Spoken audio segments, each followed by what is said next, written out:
So, this happened.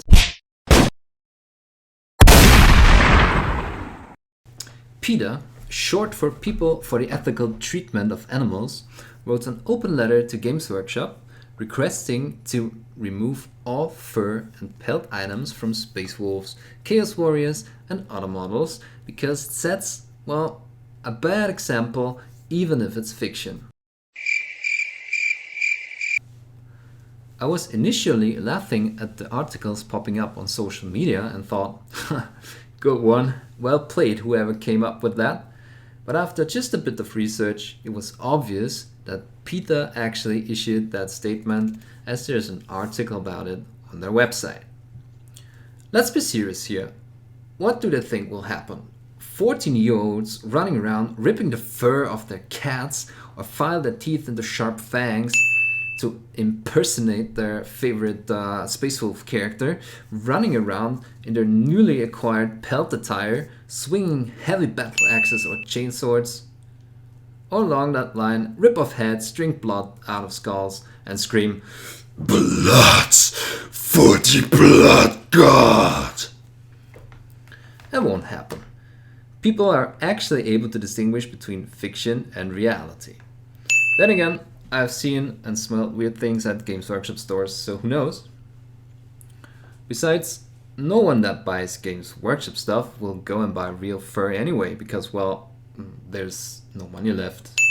Yes, Games Workshop's Warhammer 40k is a universe that doesn't give a shit about humans or animals alike, because it's a gritty, dark and sinister vision of the future that is torn apart by war, planets are bombed with viruses or into oblivion, and Age of Sigma is an alternate past of the same caliber, but it's fiction.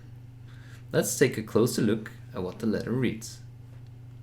Dear Mr. Roundtree, I'm writing to you on behalf of People for the Ethical Treatment of Animals, in short PETA, to ask that you consider removing fur garments from your Warhammer characters at the next opportunity. From the mighty Leman Russ and Horus Lupercal to Chaos Warriors and the Sisters of Silence, Warhammer features an abundance of characters who wear what appear to be animal pelts. And that, PETA, is where you're wrong! Games Workshop definitely is not depicting anything that would appear to be animal pelts. Just like certain other individuals, they have their trouble with getting their protein filaments to look right.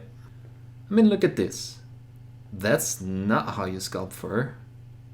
Looks more like pine cone or spikes.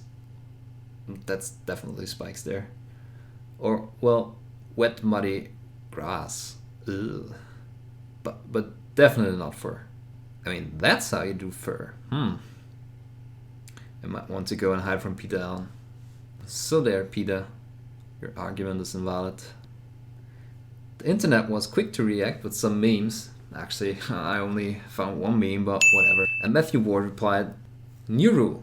When the news is weird, respond in kind. Not sure if serious. 40k. Piotr's Folly.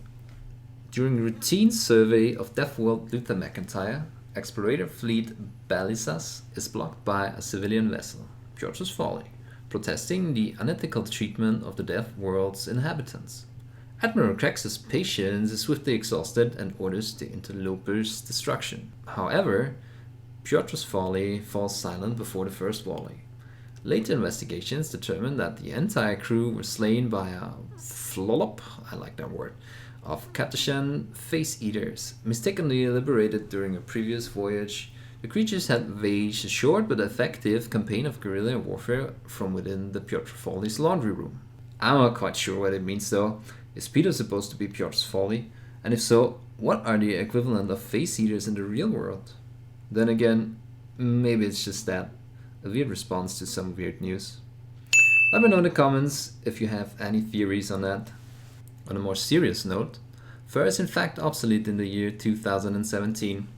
Unlike our ancestors, luckily we have much better fabrics to keep us warm these days, and there's way better stuff to buy as a vanity item.